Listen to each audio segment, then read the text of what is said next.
Hey guys, happy Friday. If you're watching this video, you probably rolled up to the office at 9 or 9:30. You're checked out because it's a Friday, so you're scrolling social media. You found this video. Probably a pretty good sign that you're unfulfilled in your day job and you're thinking about doing something else, which is why I'm making this in the first place. I'm Braden Orgel. This is episode 4 of 5-Minute Fridays. I'm making this series to document my jump from my safe 9-to-5 office job as an insurance broker to pursue something that I'm really passionate about, something that fulfills me as a life coach and an author and a public speaker.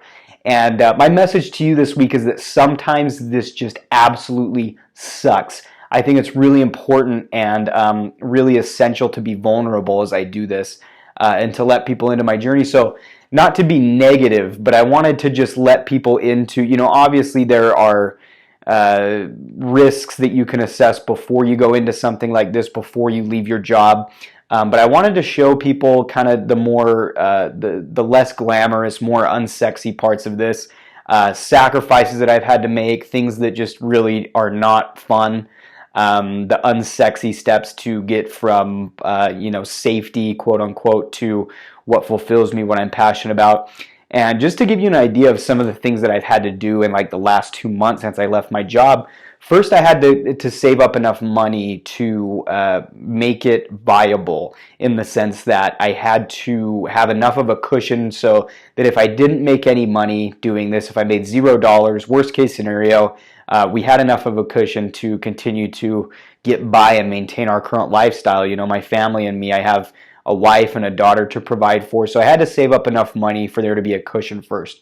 So I did that. But in addition to that, I'm writing a book that I'm publishing in December, and I needed extra cash for that to invest in the publishing and the printing of it.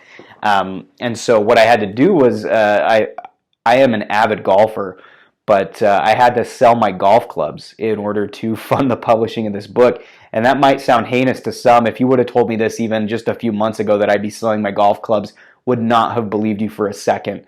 But I had to step away from something that I really like to pursue something that I love. So sold my golf clubs. In addition to that, I'm selling my car. I'm trying to become as lean as possible. So I'm reducing costs here. I'm reducing debt. So I'm selling my car as well in order to make this work. Another thing that's really hard is I've had to liquidate some funds from my 401k. This might sound crazy to people, but these are things that I've had to do in order to make this work. And sometimes it sucks and it's just really, really hard. Probably the hardest thing, though, to this point, as I've been doing this for a few months now, the hardest thing is kind of battling this sense of loneliness. One of the great things about where I worked is there was this real sense of community and of belonging. And so when I left that, it was kind of just like, I had support from family and friends and everything, and all of you guys have been awesome watching these videos and reaching out to me and encouraging me. And truly that means a lot, because there is kind of a mass sense of loneliness that comes with this. And, I wake up every day and I'm really, really scared that this won't work out. But as I continue to keep moving, as I continue to do what I love, and as I continue to help people change and transform their lives, things just kind of unfold in front of me. So this trade-off of loneliness is certainly, it's worth it. All these sacrifices that I've had to make are nothing compared to the fulfillment that I gain from actually being able to wake up and do something that I love every single day.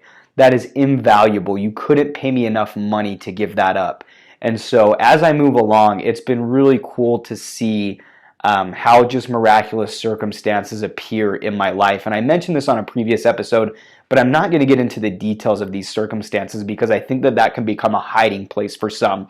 I would listen to people who did what I'm doing now. I would listen to their stories before, and I would think, well, oh, this didn't happen for me, so I'm not worthy of pursuing my passion. So I don't want there to be a hiding place for you, but as I've continued to move, as I've continued to make these sacrifices and just kind of slog through these things that are less sexy, that just really suck, it's been amazing how many times certain people and certain opportunities have presented themselves to me.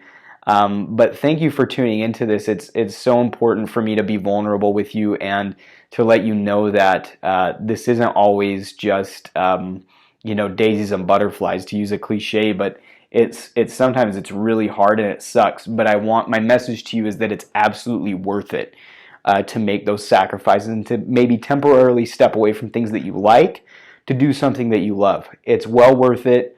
I feel like I'm gaining enough traction to now get to the other side of that, and it's happening quicker than I could have imagined. So thank you guys for tuning in. I hope that this is valuable. If it's not, just please let me know and I'll stop doing them. But it's really fun for me. Like, subscribe, comment, share, all that stuff that YouTubers say at the end of their videos. Thanks for tuning in.